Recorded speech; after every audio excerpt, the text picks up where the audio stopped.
Hello, this is Insert Gambino here with a new stream. And this stream I'm going to be going over the event week for this week, which started on Thursday in Grand Theft Online. For once I'm not doing it on early Tuesday, but an early Monday. So that's a very tad bit better. So yeah. But yeah, main highlight for the event week, I'd say, would definitely be 2 times money on biker cells, or biker cell missions, of course, for the full-on proper title. But obviously, when you have 100 characters to work with, you can't really go into as much detail as I'd want to, of course. So yeah, that's probably the main thing going on this week. And I was going to go here, but actually I'm going to go to the facility, because there's a little interesting login reward.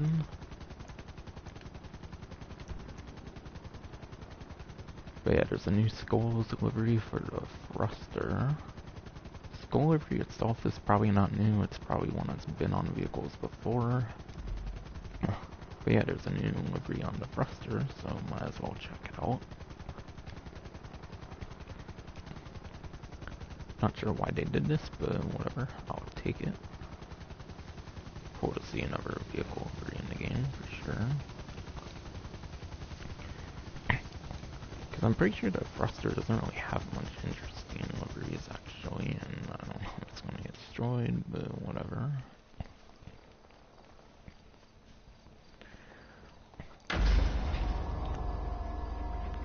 Personally, I like the Galaxy one on my thruster right now, because like I said, I don't think there's very much interesting ones. I think most of the liveries on the vehicle are the gun running ones that they constantly reuse.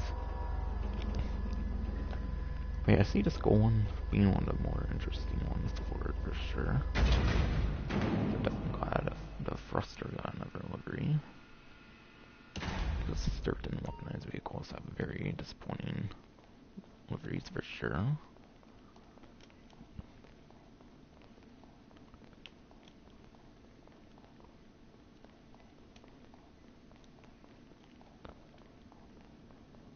Also, hopefully I'll be streaming a certain something, either later today or early Tuesday,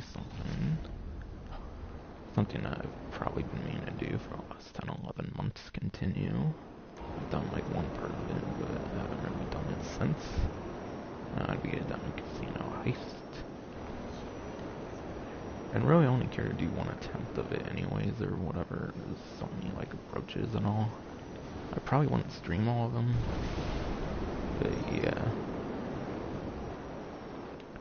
And whoops, I don't just take out the thruster. I have to customize it at the facility.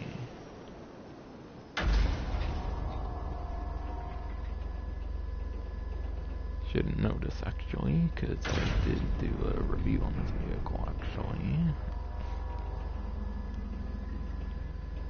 That I can go like in as much detail with like the gameplay as I wanted to, of course, because it kind of required 2 people to show off like the cool things like the missiles and all. And how it can like not get blown up by most of them. That's a review I did long ago, I'm just saying.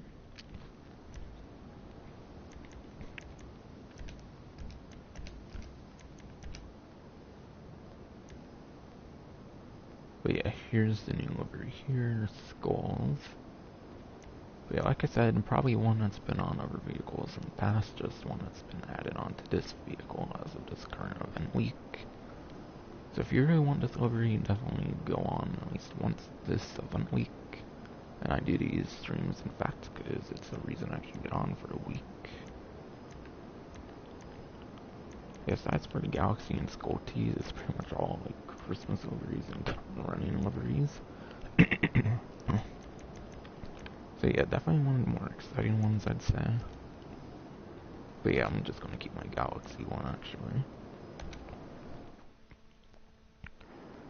And I might as well take this for a spin instead of my helicopter. Actually, I don't even think I see it.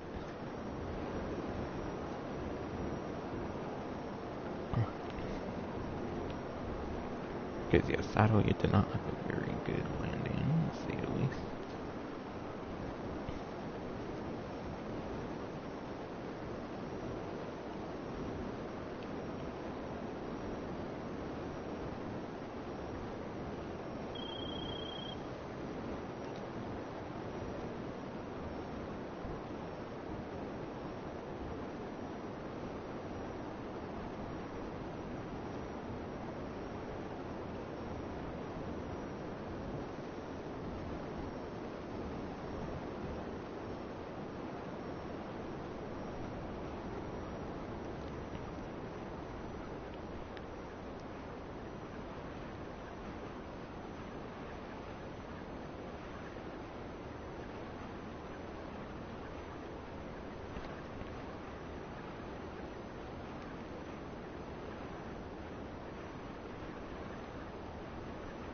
But yeah, well, I'm going to the casino to new podium vehicle, since obviously it's on the news wire, might as well mention it now, is the Vapid Caracara 4x4.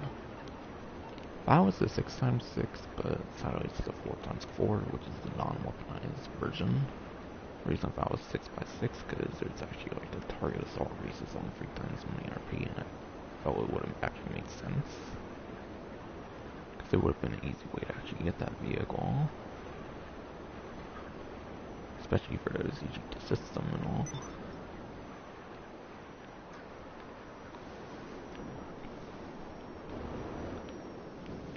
But yeah, I think they've done the Vapid Caracara 4x4 before as a podium vehicle, so it's kind of a really weird podium vehicle choice. I think it might be like the first duplicate they've ever done.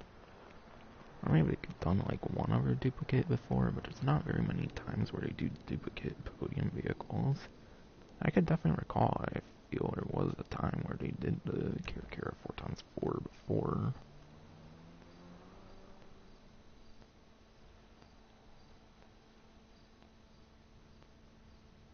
So yeah, I don't think it's the first time it's been on the podium, so I think it's kind of a repeat. Of course, the livery and all might be different on it, but it doesn't matter, because people could easily change the livery if they want to. A brand new car available to win today, simply with the spin of a wheel. Either way, I'll do a little spin for it. I already have a 6x6, of course, the more useful variant. So, I could really care about if I get this one.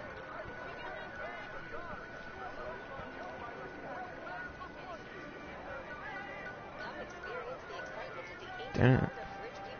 Wish I got mystery. I think it's one of the rare ones and the more interesting ones.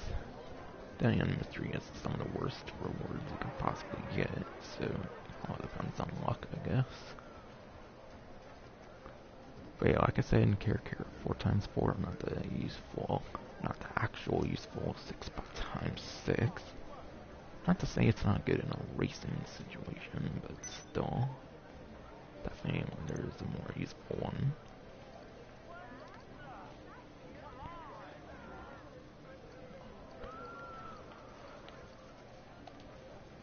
But yeah, Vapid Caracara 4x4 is $875,000. And like I said, I'm pretty sure this was a podium vehicle in the past, like months and months back or something. So if you got it from the podium before, then yeah, you wouldn't really obviously need it.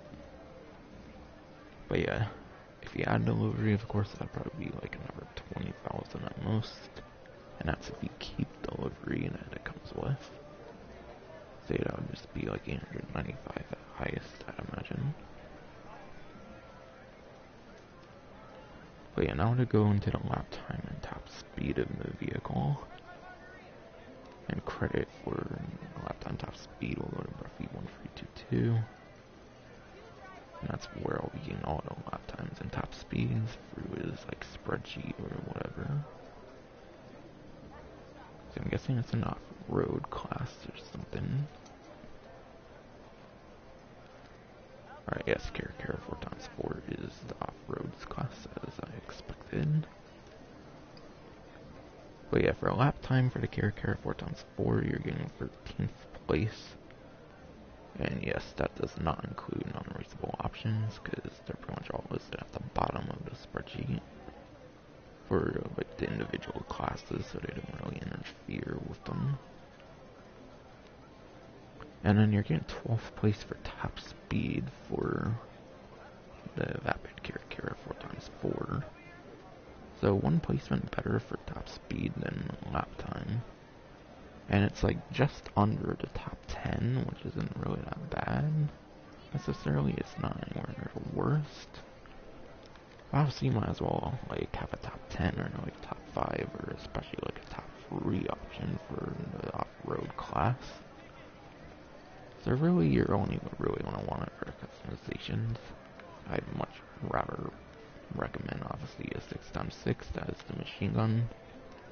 Not to mention you can use the custom versions of it on target assault races. So if you have a custom 6x6, you will have an advantage on the target assault races with like the performance upgrades, and also I believe you can get better like rate of fire with the gun. But more on that later.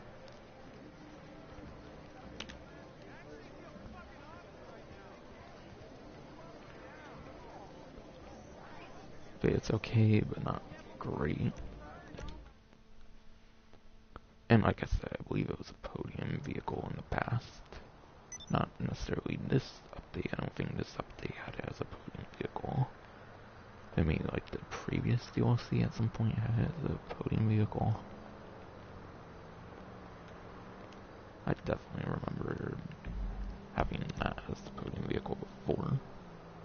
And actually not sure if the 6x6 would fit on that, but whatever. I don't see any reason why it wouldn't.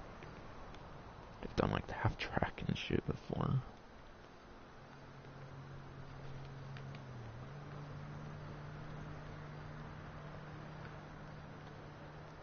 But a premium race for the week is taking off for the super class.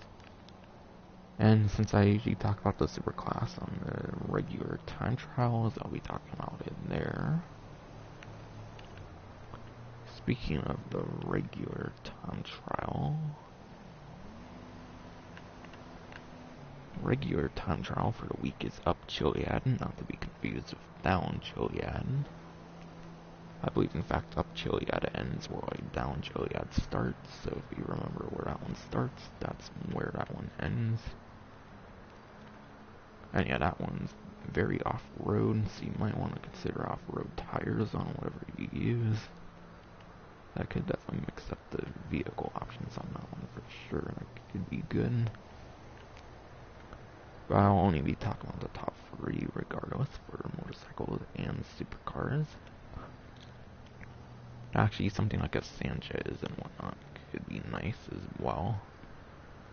Not necessarily a CO version, but a custom version, of course.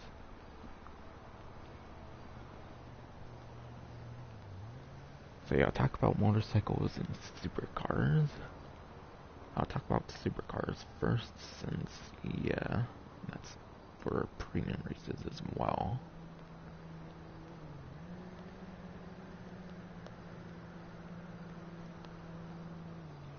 But yeah, top 3 options for supercar class for lap time. First option is a Progen MRS, which I believe is like 2,950,000. And yeah, with upgrades, probably low to mid free mil range, maybe closer to the high free mil range for the ones that actually matter for customizations. At the very highest, but that's probably not gonna be the cost or whatever. It's probably gonna be lower, I'd imagine.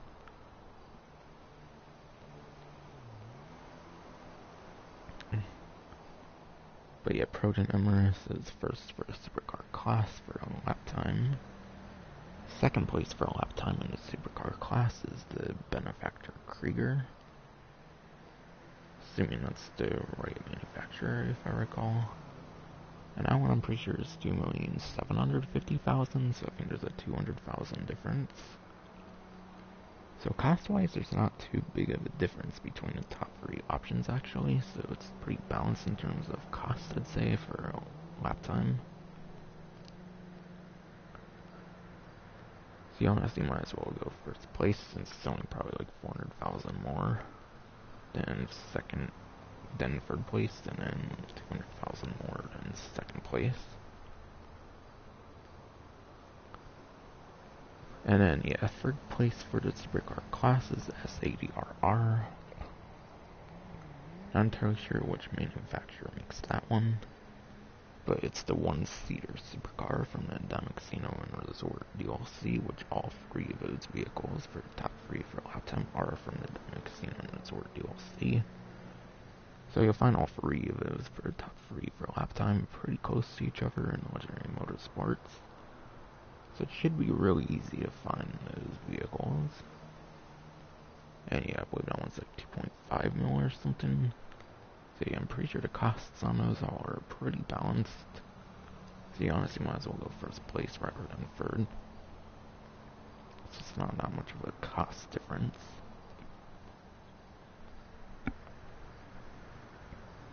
Now into top speed of the supercar class, which I probably really wouldn't recommend a supercar on this one, obviously, because it's Mount Juliet and they're going up.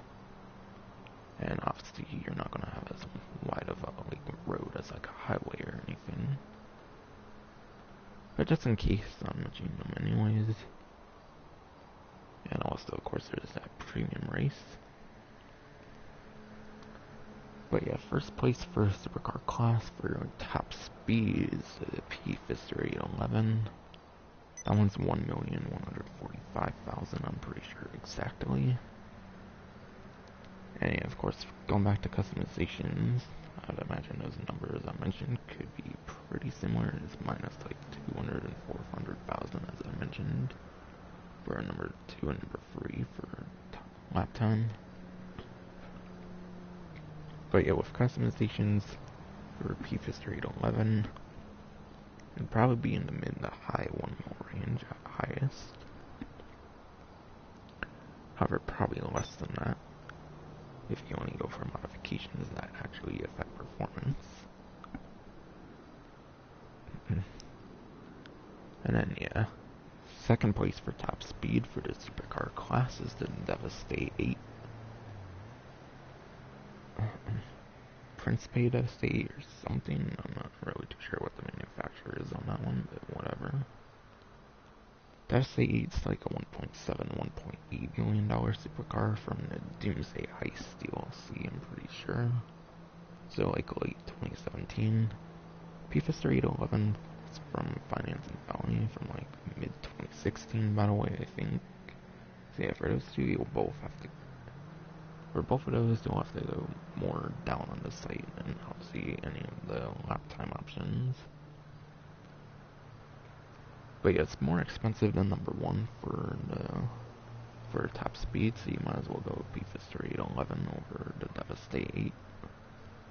But yeah, with customizations, that one probably low to mid 2 mil range at highest. And probably less than that, because I think I'd probably account for the actual, like, physical modifications as well. Might only need a couple 100,000 for the actual performance upgrades.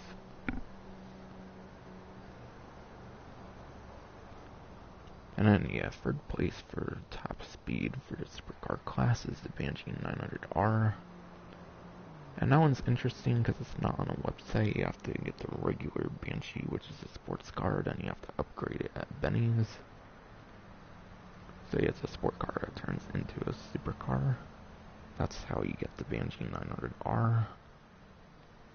And the regular Banshee is $100,000. Upgrade price, since it's a cheaper like vehicle than some of the other vehicles, the upgrade price is probably very expensive. I believe the cheaper ones have more expensive upgrade prices, so I would say around $1 million maybe for the upgrade price. Maybe like $750,000 a low end or something. And yeah, again, the customizations that matters could get it pretty close to the like price of the P-Fister 811 alone. But 1.1-ish mil for the actual stock vehicle, the P-Fister 811, you might as well just go number 1 again. So there wouldn't be that much of a difference, I'd say.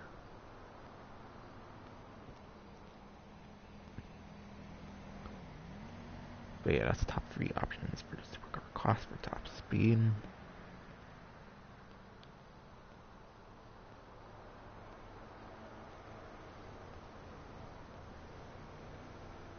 But on to top 3 options for the motorcycle class, which especially for this time trial I'd recommend it, since you're obviously going on Mount Chiliad, and that would have like much thinner roads and all. So yeah, first place for lap time for the motorcycle class is the Nagasaki Shotaro. That one's like $2.2, $2.3 million. And with customizations, the ones that matter and all, that would probably be mid to high 2 mil range, I'd imagine, at highest. And yeah, Nagasaki Shotaro, I believe you have to unlock that one for purchase by playing a match at deadline, so just invite like a random or something to a match at deadline or something. You don't have to win it or anything, I think you just have to play it. For those who might not have it on the website for Legendary Motorsports, it's one of the rare vehicles that you have to actually unlock it. And yeah, I highly recommend doing that because it's number 1 for lap time. So best like motorcycle and time trial vehicle for going around corners and all. And yeah, since that's the last few DLCs, since there's more restrictions for the vehicles that can be used in time trials, of course, it kind of increased its value in the last few DLCs.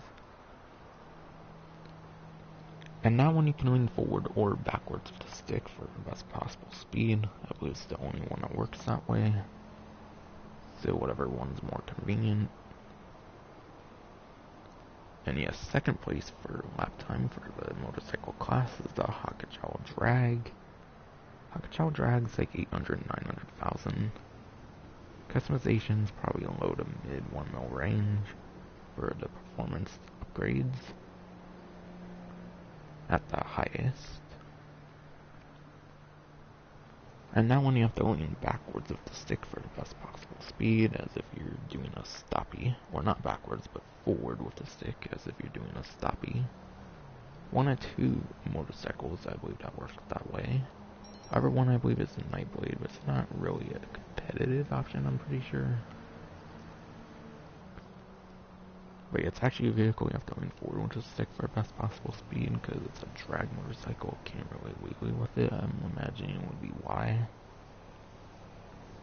And then third place for lap time for the motorcycle class for the top 3, of course, which is actually the only one that's in top 3 for top speed as well, is the Body 801. Body 801's under 10,000 or exactly 10,000 for the basic vehicle. And with modifications, probably somewhere from like $250,000 to $500,000 at the highest, if you get just the upgrades that matter.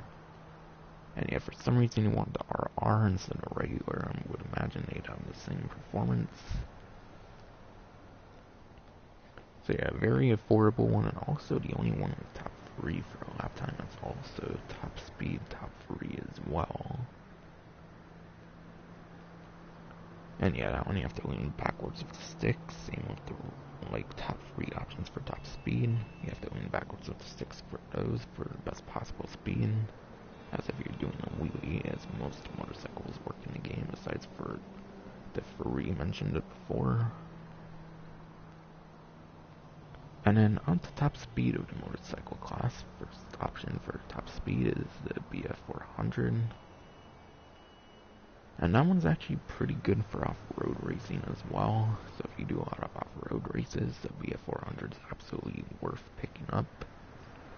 I believe it's only a couple $100,000 for the basic vehicle at most. So with customizations, probably like $500,000 to $750,000 at the highest. It's probably less than that even.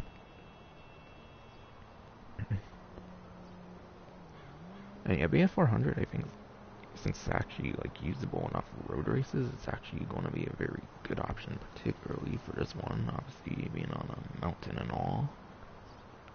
So not only is it best at top speed in general for the motorcycle class, it would probably also be good with its like off-road wheels and all. And yeah, second place for motorcycle class for top speed is again the Body 801. So that's third place for lap time and second place for top speed for the Body 801. Only one that's in both lap time and top speed, top 3. And then third place for motorcycle class for top speed is the regular Hakuchou, not the drag, regular Hakuchou. Which I believe that one's like 70,000 for the basic vehicle at the highest. And with modifications, probably like 250 to 500,000 at highest, I'd imagine. So pretty much the same price range, I'd say, as the Body 801 with customizations. For the ones that actually matter. So yeah, don't be confused with Hakuchou Drag. The one for top speed for top 3 is the regular Hakuchou for top speed. Hakuchou Drag second place for lap time. But yeah, I think definitely the best between all of those would definitely be the VF400 kind of, because it's a very good off-road vehicle. Because it pretty much dominates the off-road class, because the off-road class obviously is mainly actual vehicles, not motorcycles. So even if you like fall off of it, since motorcycles have quite the advantages over regular vehicles, definitely has quite the advantage. And of course, I've seen a picture of the Brawler, so I'm sure off-road vehicles could be nice for this one, but yeah, not really want to go in details on that.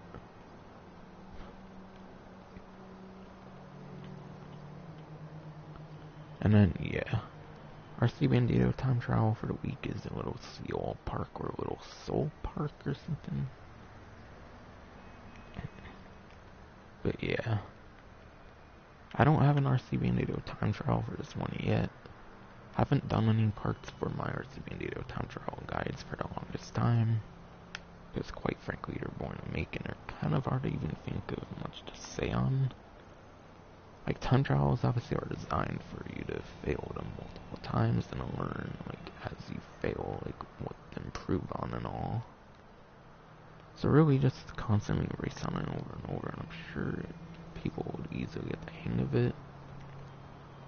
But I believe another good YouTuber for RC Bandito time trial guides is GTA Men. There's also GTA series videos, but I don't think they do actual guides. I think they just, like, do videos showing time trials. They don't like commentate on it for any advice or anything, I'm pretty sure. So I'd probably recommend GTA Men over GTA series videos, but both would be a pretty good option as long as you visualize what GTA series videos do, then that could be a good one as well. And again, credit for the spreadsheet stuff for lap times top speed, go to number 1322.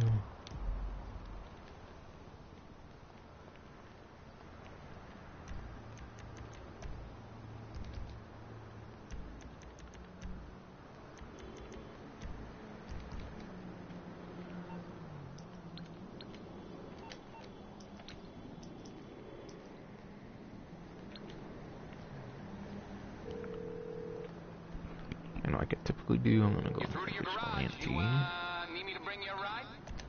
While I talk about the like money opportunities and all. Because some of the money opportunities are on the pause menu, so it's gonna be hard to explain them through the stream format on the PS4.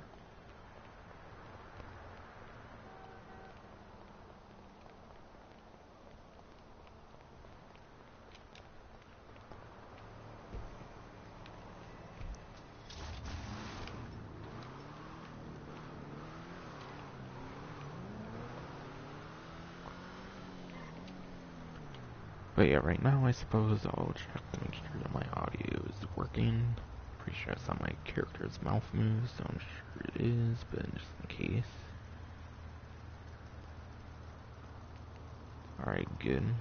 My stream is working for the audio.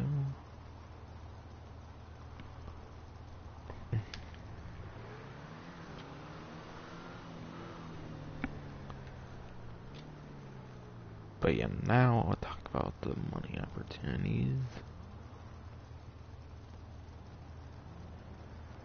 There's one triple money opportunity, and it seems like 2 double money opportunities. And that appears to be it, for sure.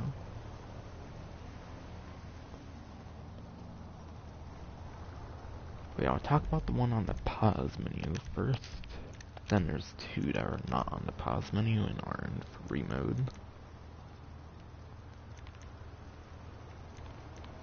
But yeah, the one that's on the pause menu is the triple money opportunity, as it usually is.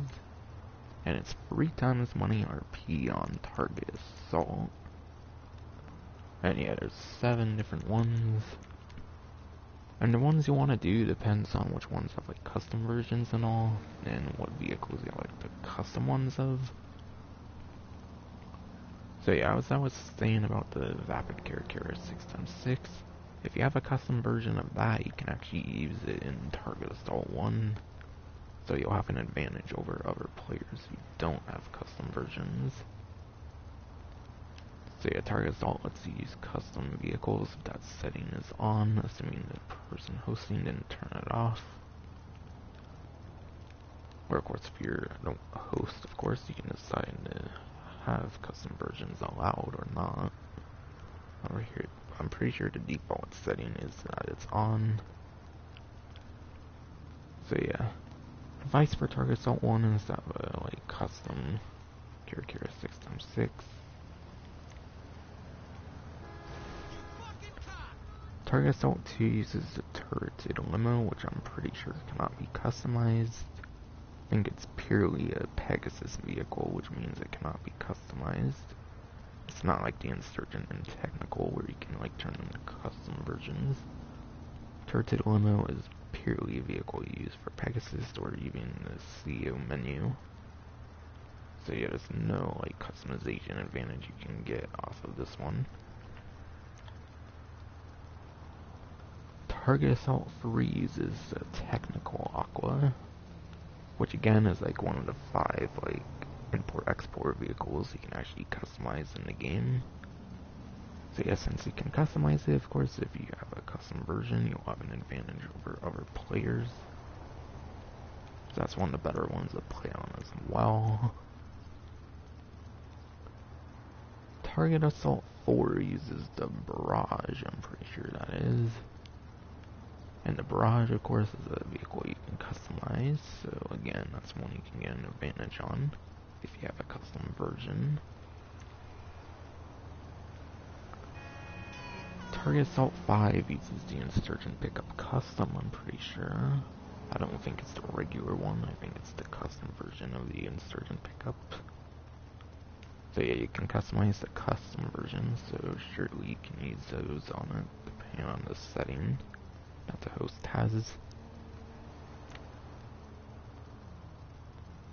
And then Target Assault 6 uses the Technical Custom, not to be confused with the Technical Aqua, which again is a customizable vehicle. So it's one of the 5 maps I would recommend, since you can actually use custom vehicles, assuming that setting is not turned off by the host. And finally, Target Assault 7. Target Assault 7 uses the Armored Box Build, which is sadly not customizable. So just like the turreted limo, it cannot be customized. While it's one of the 8 like special vehicles in the special vehicle warehouse, it's one to like couple whatever that cannot be customized, similar to like the Wastelander, and also the Phantom Wedge. That's another one that can be customized. So yeah. So if you want to do a lot of 3 times money RP on Target Assault, I'd avoid Target Assault 2 and 7 if you want an advantage with custom vehicles. Besides for that, as long as you have a custom version of the 6x6 for the Carrera, Technical Aqua, the Barrage, Insurgent Pickup Custom,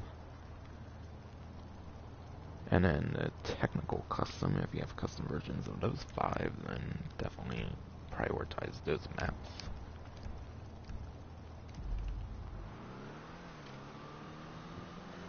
So yeah, Target Assault lets you use custom vehicles. It's basically the summary of what I was saying. This site is for 2 and 7 because you can't have custom versions of those vehicles.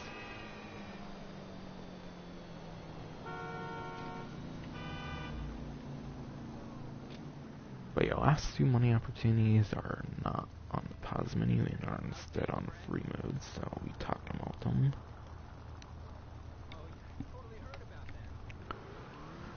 So yeah, next money opportunity is 2 times money RP on free mode events. Free mode events, of course, are like from late 2015, whatever, those free mode events, whatever.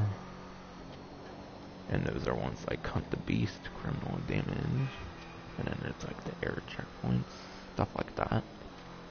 And then there's also some more simple ones like the reverse challenges and whatnot, wheelie and like stoppy challenges and whatnot. So any that count as like free mode events like those will be double money RP. I don't know what the heck that hit, but whatever. But yeah, there's only a couple I'd really highly recommend for the free mode events, by the way. A lot of them are pretty, like, horrible for payouts normally, and doubles not really want to help it that much. But yeah, I'd say Target Assault would be the worst money opportunity, even though you can use a custom vehicle on 5 of the 7 maps. But yeah.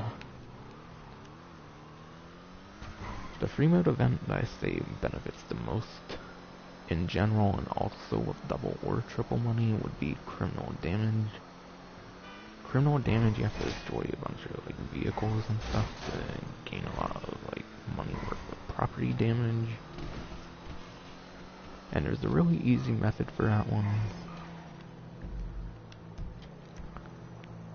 For Criminal Damage, I recommend you go to Fort Zancudo, and obviously the laser jets spawn there.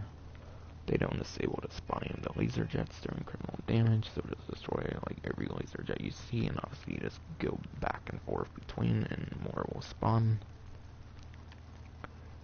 That's a really easy way to get like 750,000 per like vehicle you destroy.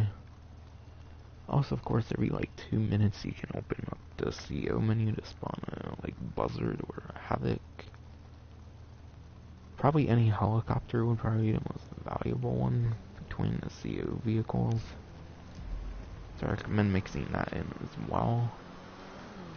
And personally, from my experience, most people don't like really take advantage of that for Criminal Damage, so you might easily be the only one that does that if you listen to this advice.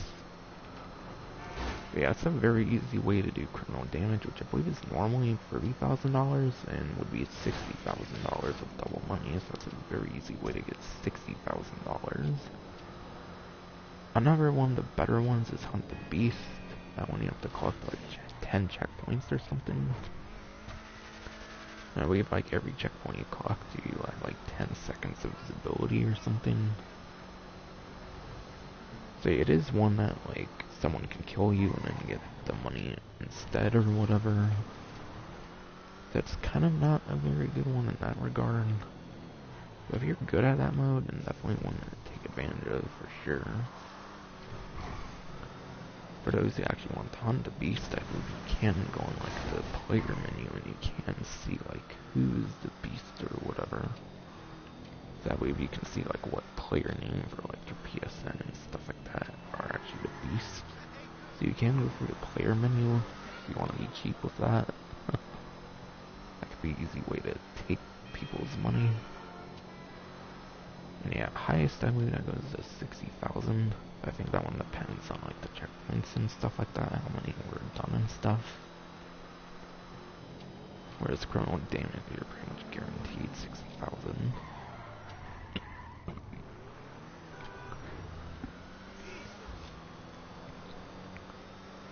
And then probably the final ones I would recommend would be any of the checkpoint ones. Any of the checkpoint ones are some of the best ones, of course, because those give actual like, money. So yeah, collecting all the checkpoints give you money like right as you collect them. You don't have to like wait for a timer. And I believe there's a bonus amount of money that happens like after the timer if like everyone in the lobby manages to collect like all the checkpoints. There's like a money bonus for doing that. So yeah, that's probably the final one I'd probably recommend the most. Sides for checkpoint 1 tend to beast and criminal damage. Going in reverse order for top 3 there. Let's say all the other ones are kind of Maybe there's some other good ones that I did not mention, but for the most part, those are the best ones I can think of. And there's not really much of a way to guarantee free mode events for like the kind you get, just the lobby size I think determines that stuff. But yeah, I think you have to have like 6 or 7 or more players to do free mode events. So you do need to be in an okay sized lobby to be able to do that. And I believe the 6 to 7 players minimum do have to be outside of apartments for those who want to like have minimum sized lobbies for free mode events.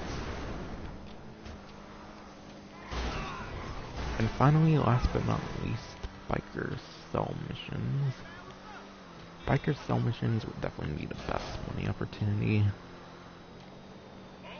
And that one you can actually mix with other money opportunities since it's a passive business, not an active business like special cargo and then like the hangar business and import-export. Those ones are active. Biker business is one of the passive businesses in the game. But yeah, there's the cocaine, meth, weed, document forgeries, and counterfeit cash. All of those obviously are the biker businesses. So all of those are double money. Doesn't sound like there's RP on those actually, if I did say RP for any reason, but on the title I know I did not. But yeah, I recommend buying supplies for $75,000 for every business. You're much better off buying supplies and then making your money back through other means while your supplies produce, rather than resupplying a business, because you don't really make money if you resupplies. Instead, you just don't pay the $75,000. So yeah, it saves a lot of time not having to resupply, so I definitely recommend buying supplies. For those who might not know that for any reason. And I believe you have to wait like 2 to 3 hours, at least that's the case for the bunkers. I mean, you have like the staff and equipment upgrades. If you have those 2 upgrades, I believe it only takes like 2 to 3 hours. So for the biker businesses, it probably depends on like what business it is. But at least that's the kind of number for a bunker, and I don't think it would be much higher for the biker businesses.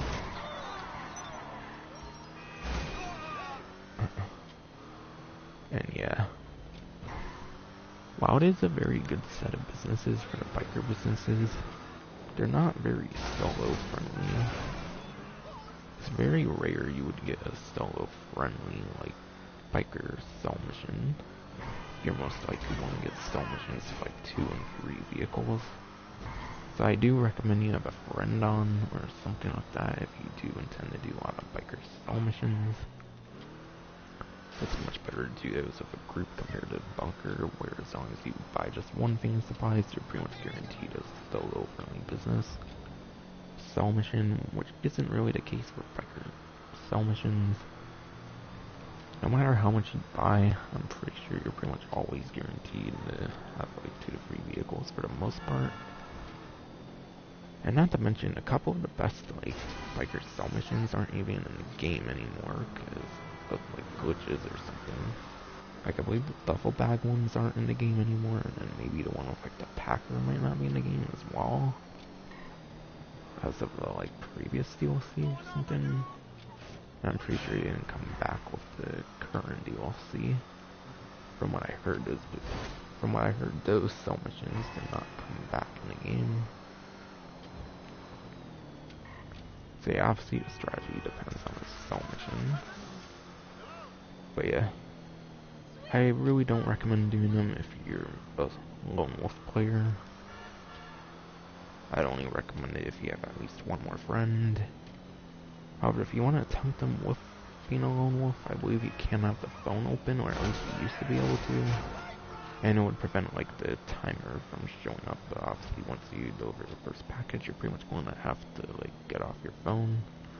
And then that's going to start the 30 minutes. So I believe you can delay the time for the cell mission start or whatever by having the phone up until you deliver the first package. That's something you can do if you're a lone wolf. That might make those more doable, but still, I really wouldn't risk it.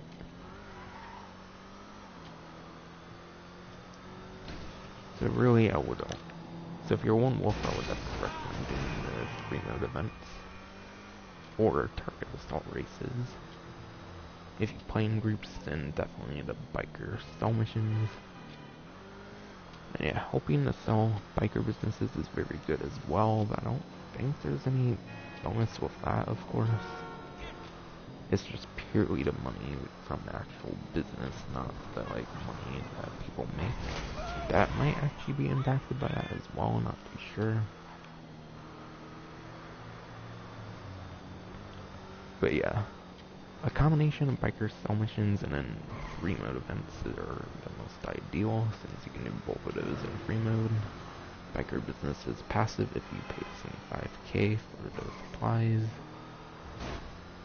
So obviously when you do that, you can make your money through other ways. That's basically the best, most efficient way to go about the event week for making money. And I think that pretty much talks about all the money opportunities.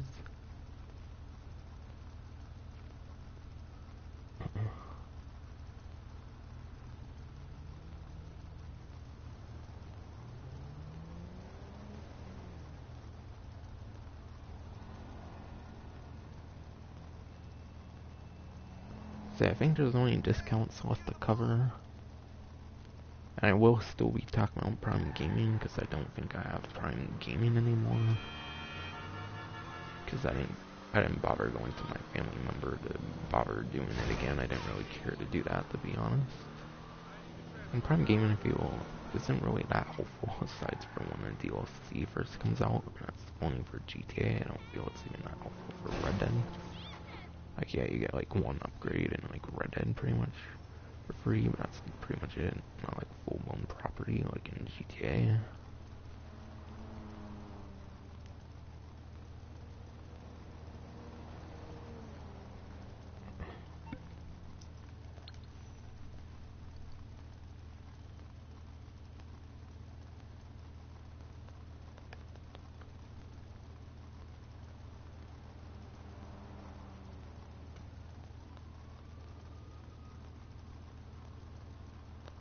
But yeah, for discount actually, and in fact it's non-discount, it's some free stuff, whatever, but yeah. You can get free sidearms at ammunition if you want to complete your sidearm inventory for ammunition, and that's definitely something to do. Pretty sure sidearms would be the pistols and revolvers, of course, in the game for Grand Theft Auto Online. So yeah, if you want to complete your pistol and revolver section of the weapon wheel, definitely a good way to do that with free sidearms at ammunition.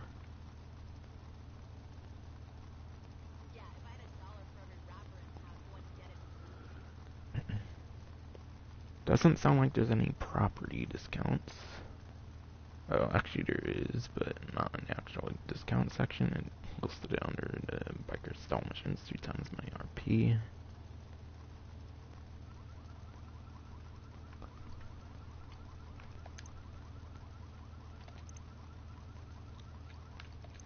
So yeah, biker clubhouses are 40% off. I believe this is the most expensive one here, the 495,000 one, so that would get it to under 300,000. But yeah, these are pretty cheap anyways, so you're not really saving that much. And it doesn't seem any of the renovations are on discount, just straight up property. Very weird when they don't do that, most of the times they do.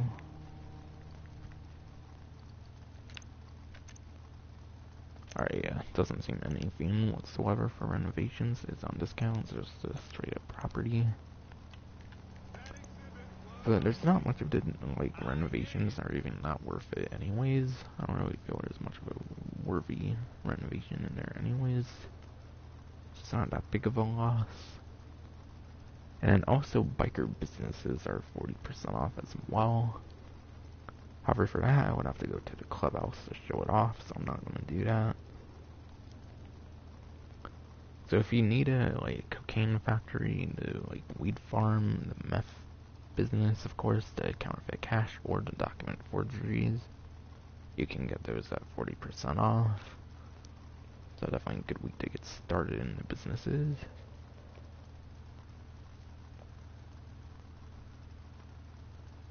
So that's pretty much it for property discounts.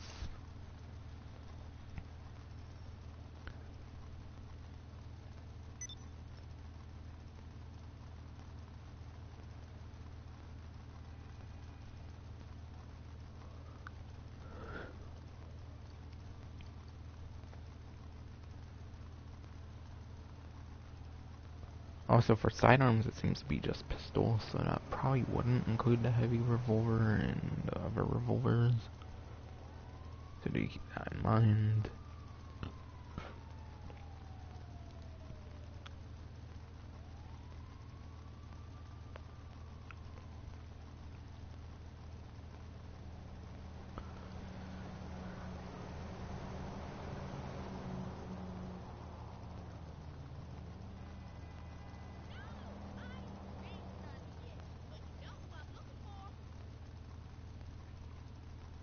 Yeah, it sounds like just stubborn legendary and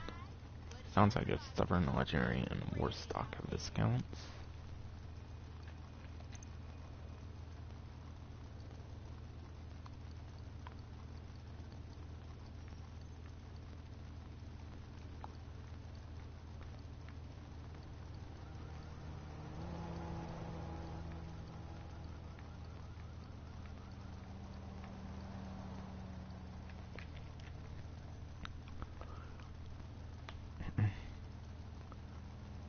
But yeah, right now the Vapid F&J is 40% off. So yeah, I'm pretty sure Vapid F&J is a supercar.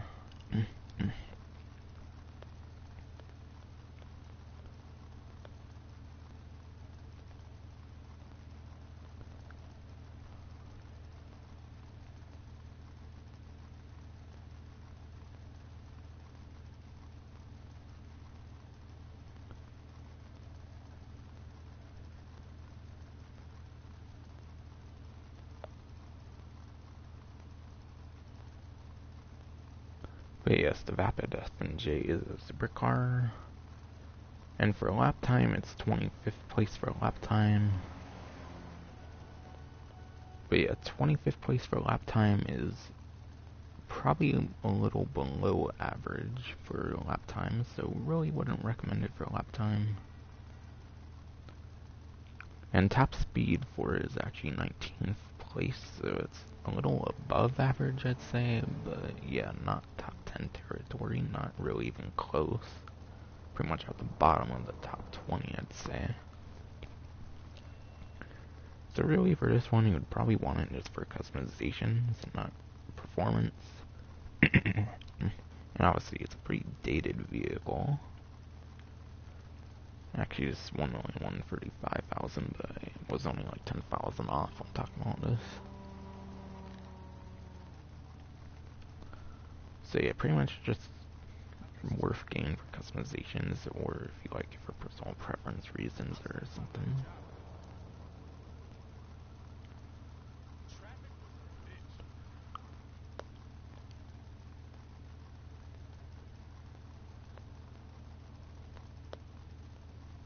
And Emperor ETR1 is a Prime Gaming discount. And yeah, like I said, I don't have Prime Gaming anymore because I didn't really care to bother with my grandparent to remove it, or to renew it, whatever.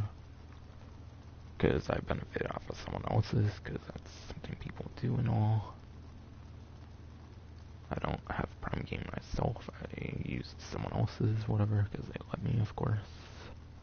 And yeah, I didn't really bother to care to go out of my way to do that again.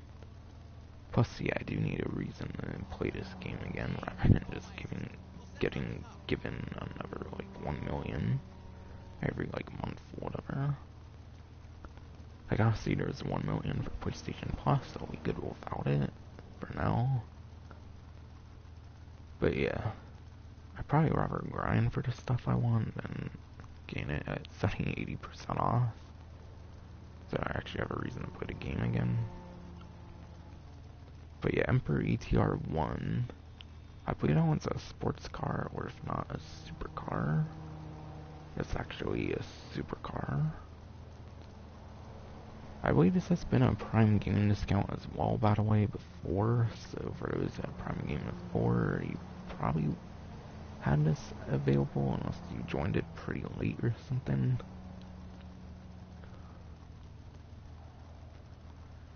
But yeah, the ETR 1 for lap time for the supercar class is 18th place.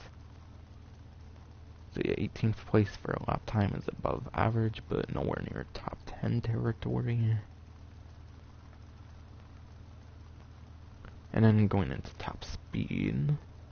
Top speed for the ETR 1 is 37th place, so like 18 places worse for top speed compared to lap time. So yeah, it's near bottom tier for top speed, of course. It's only like 11 below the way bottom of the supercar class. Except that's also including unraceable options, so it might even be worse than, as I've explained, or a little tiny bit better, but obviously nowhere near like top 10 as I mentioned. So really you'd want it with the customizations. So if you like the customizations or like it for personal preference reasons, again, like the FMJ. Also, something interesting with the ETR 1 is I believe some of the spoilers can actually like fall off of the vehicle. And yeah, I believe if the spoiler falls off the vehicle, actually does impact the traction. So yeah, I think certain spoilers actually come off of that vehicle. I think that's something I've heard of, not sure if that's true. But yeah, if that's the case, then definitely be very careful with the spoiler options you choose. Because some of them apparently do break off of the vehicle. At least from what I've heard. So yeah, that's a Prime Gaming discount. And yeah, like I said, I don't really have Prime Gaming anymore, so yeah.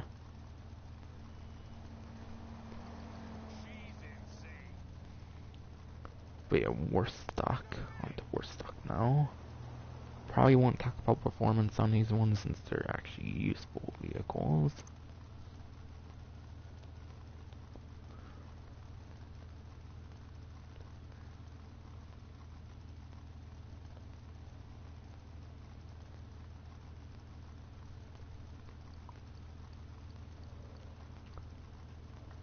But yeah. First discount on the worst stock website is the Mammoth Thruster. And yeah, for trade price, instead of being high 2 mil range to $750,000, $2,750,000, it's $1,925,000.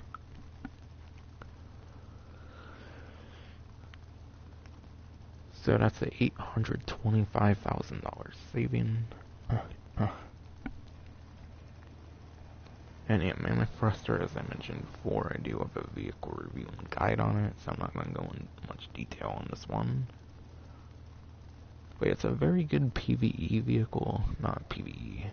It's a very good PvP vehicle if you deal with like grievers and stuff, because a lot of missiles, if you go at the top speed, you won't even get blown up by them. Which is a very interesting thing with the Mammoth Thruster, because I think it has a very small like hitbox or something. But yeah, that's kind of the most benefit you would get from it. It's not one of the better vehicles for grinding money. It's an okay vehicle for a lot of money opportunities though, so definitely one to consider. And yeah, there is a new vehicle livery for it, of course, as I showed off the skull livery if you get on for the event week. And then yeah, next discount is the Heavy Barrage. Heavy Barrage, as I mentioned, is on one of the Target Assault races, so if you do get a custom version of that and customize it with performance upgrades and all, you'll have an advantage over other players who might not have a custom version version for the target assault races. So if you want to do that particular map, it's a pretty good vehicle to get for that particular reason. But it's not going to be that big for making money, I'd say. It's probably going to be one of those vehicles that you almost never use, most likely. Unless you use it for PvP reasons. But yeah, for PvE and money making, I don't really think it's that big of a vehicle to get. Aside for the target assault map, as I mentioned, aside for that, not really much of anything exclusive that it does. And that one's 30% off. Mammoth Thruster is also 30% off, by the way. But yeah, Heavy Barrage is pretty similar to the Insurgents, has an okay amount of explosive resistance. Might be able to take under like 10 rocket launchers or something at like the lowest. I believe it can take like 7 or 8 at the lowest for homing missiles at least, or regular rocket launchers. So it has okay to decent explosive resistance. But yeah, you might as well get an Insurgent Pickup Custom, I feel, over a Barrage. Really, the only advantage you get from the Barrage is you get 2 weapons instead of 1. I believe only the one in the back can have the grenade launcher. I don't think the one in front can have a grenade launcher. But I might be wrong on that. So it's a good armored vehicle with like 2 weapons on it, but that's really the most there is for it. And I believe actually if you take it into the arena, you can put like a Clifford logo on it, which is pretty cool. It's a pretty unique modification that you can do in the like weaponized mechanic shop in the arena. So that's a little something about it as well.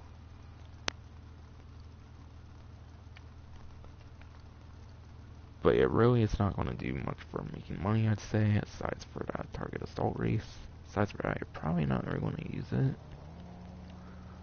if you have a lot of better vehicles in the game.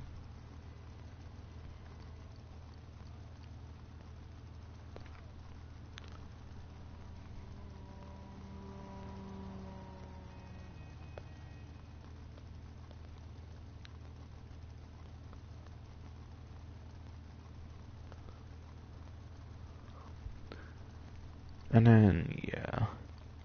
Insurgent Pickup's not actually on discount, just got stuff at the moment, so yeah, not on discount. But yeah, the ramp buggy. And no, I did not forget about Prime Gaming, I'll go back to that later, since I don't have it anymore. But yeah, ramp buggy instead of being like 2.4 is like 1.4, so like 960,000 in savings, I'm pretty sure.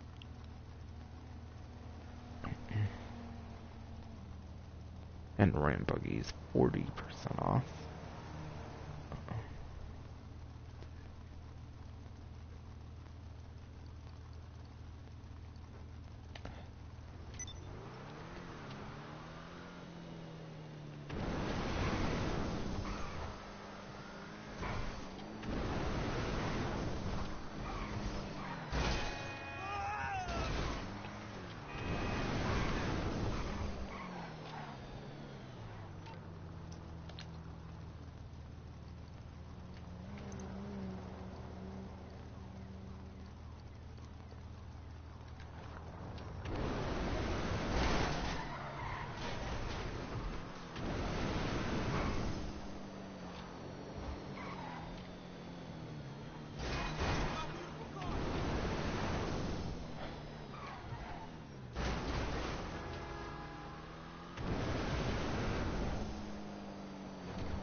But yeah, going back to the ramp buggy now, a certain somebody's on my fucking way. But yeah, ramp buggy is $960,000 in savings and 40% off. Ramp buggy is pretty similar to Phantom Wedge, so they're kind of both very similar in purpose. Main advantage that the ramp buggy has over the Phantom Wedge is that it's customizable, whereas the Phantom Wedge is not. So you can get like performance upgrades and all, so that does make it better in the Phantom Wedge in that regard. However, for money making, I feel it doesn't do as good as the Phantom Wedge, because Phantom Wedge has a VIP work that's sellable. The ramp buggy VIP work has to be done with at least 2 people, so you will need another person in the organization to do ramped up. But yeah, that's the main reason to get the ramp buggy is for the ramped up VIP work, so that you can unlock that VIP work. Because it's actually a very good one, I'd say, for making money. If I recall, it makes like 40,000 with double money or something, which isn't horrible. But it's not like the best, but it's pretty decent still, so might as well. But yeah, there's a very easy strategy for that VIP work actually, and what you have to do in ramped up is you normally have to ramp up motorcycles to rooftops. But because there's the Oppressor and then the Oppressor Mark II, and in a sense, the Death Bike even from the arena, that can kind of do stuff as well with the jump boost. You really don't need to even use the ramp buggy for that, so it's a really easy one to complete compared to the Phantom Wedge's VIP work, where you have to actually drive around with it and destroy boxes and stuff, which I don't think you can really do with any of the other vehicles, since only the Phantom Wedge is scripted to do it.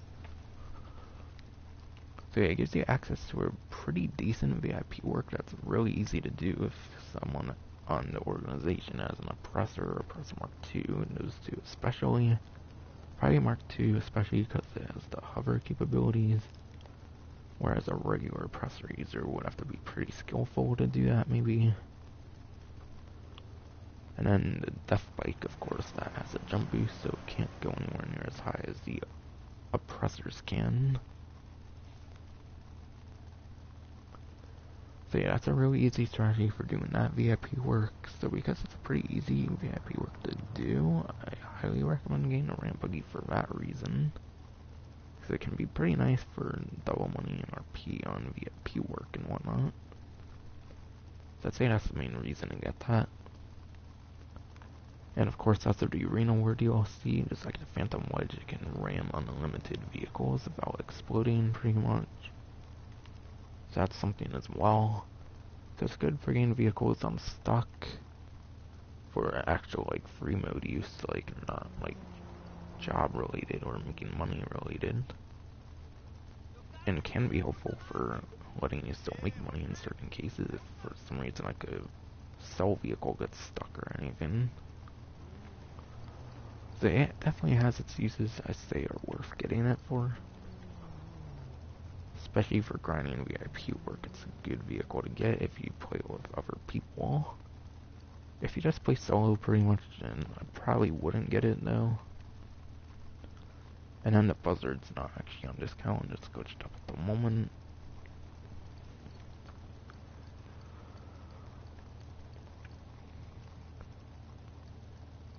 And then last but not least for this website is the LF22 Starling for Prime Gaming only. Which is a shame because I really do need this vehicle still. And yeah, now that I don't have Prime Gaming, since I didn't really bother to go through having to renew it again or whatever, because Rockstar made people do it again or whatever. Because it's actually one of the ones I need, so it's actually one of the actual useful ones they've done for me. But yeah, 70% off the LF22 Starling. Would probably get it under $1 million or a little over $1 million with the trade price. But yeah, LF22 Starling has a rocket boost instead of like taking off like a typical plane, because that's a really small like propeller. So do keep that in mind. But it doesn't make it any less useful of a vehicle. If you can use it very well with like the gliding mechanics and stuff like that, it can become one of your best like useful aircrafts, I'd say, honestly.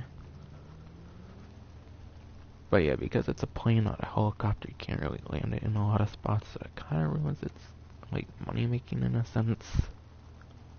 So if you have other jets like the Pyro and stuff like that, you'd probably be fine without it.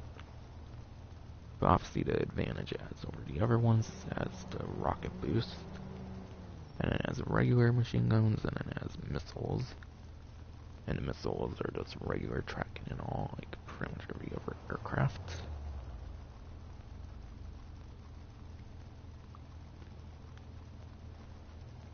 But yeah, rocket boost is good for mixing up like players in PvP situations and all. So honestly, it's probably more useful for PvP than PvE. But obviously, at 70% off for those with Prime Gaming, you might as well get it now rather than later.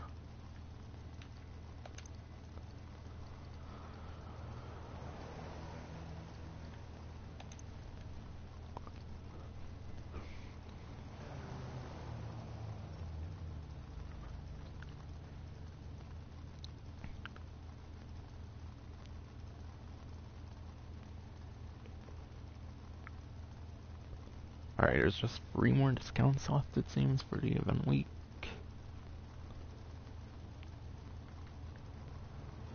And first one on here is the Maxwell Vagrant.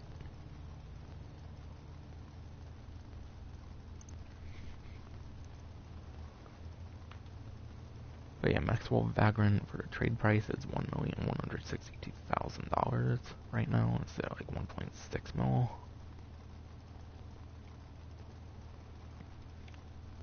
Except I don't know if these prices are glitched up or something. Okay, actually, never mind. I see a smaller number here and a smaller number there. So yeah, right now with a trade price, it goes as low as $1,162,000 with $350 at the end. But Maxwell Vagrant, I believe, is actually the #1 option for off-road vehicles for lap times top speed.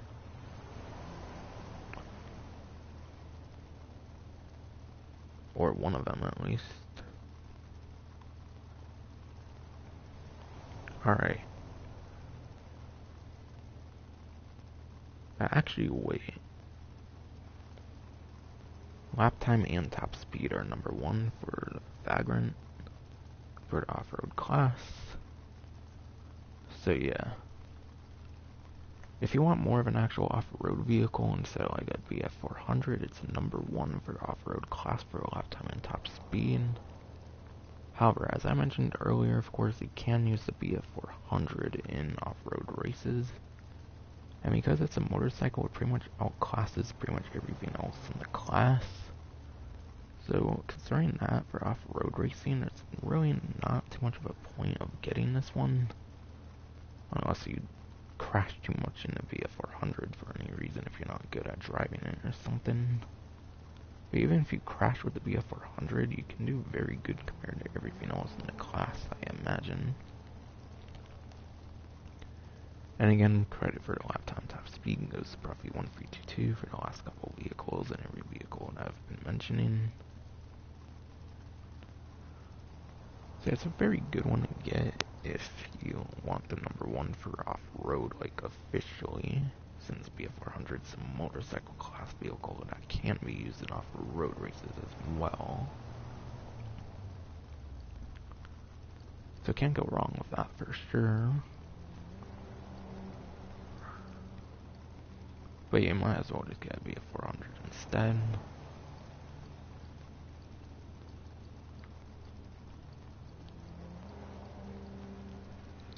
And then the last 2 discounts are a trophy truck and then a desert raid. Both from the Cunning Stunts update, which are like rally trucks.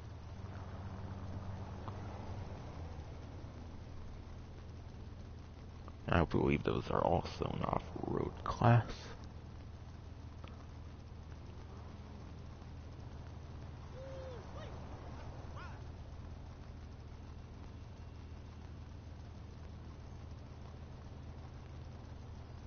Alright. So these vehicles are actually pretty decent as well, it seems. And they're much less than the Vagrant even. So yeah, for performance for the trophy truck.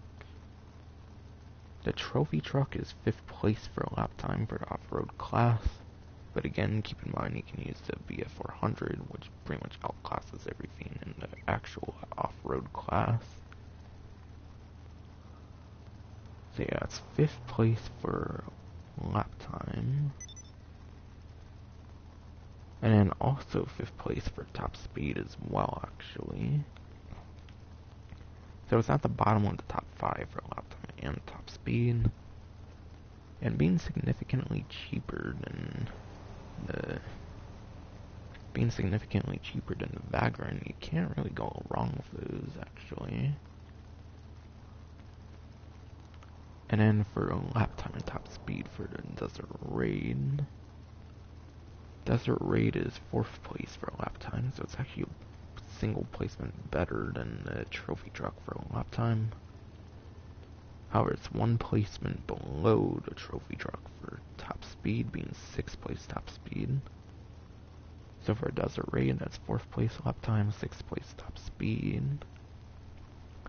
But still, that's very good. And barely even more than trophy truck. But yeah, I'd probably recommend trophy truck over Desert Raid off of performance. Aesthetically and all, I prefer the Desert Raid, just gonna throw that out there. But yeah. Cool thing about the trophy truck as well, actually, is you can actually run into certain, like, stuff, and it will actually, like, detach certain parts. Whereas, I believe the Desert Raid, nothing, like, comes apart on the Desert Raid, or at least barely anything does. You can make a whole fuck ton of parts come off of the trophy truck, which is pretty cool. So not only do you get a pretty competitive vehicle for the off-road class, you're getting a pretty cool, like, vehicle in general.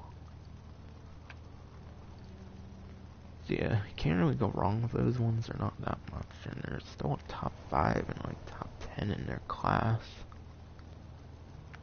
But again, like I mentioned, you might as well go with BF400 since you can use that motorcycle in off-road races as well for performance.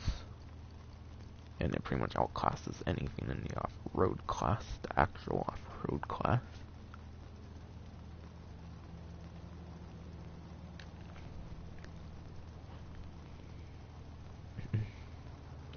But yeah, that should have been everything to mention for this one, I'm pretty sure.